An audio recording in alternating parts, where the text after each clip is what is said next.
There were a lot of hidden gem horror films in 2025, and I'm going to tell you four of my favorites. It is a small world after all.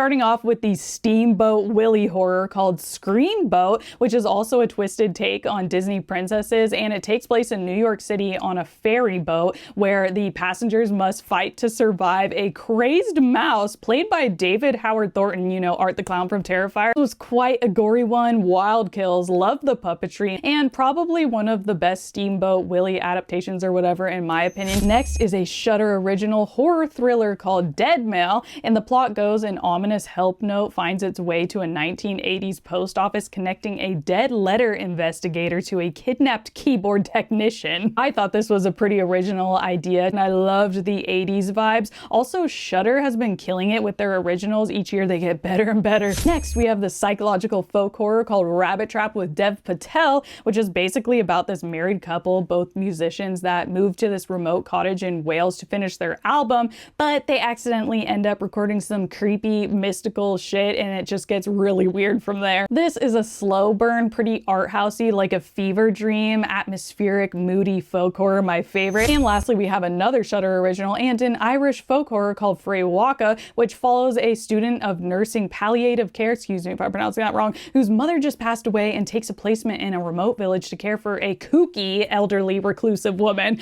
but her past trauma is affecting her ability to function. Creepy hagsploitation horror and super atmospheric as most Irish folk horror films are. I love it. Let me know which ones were your favorites, and if you want more or a specific subgenre, let me know.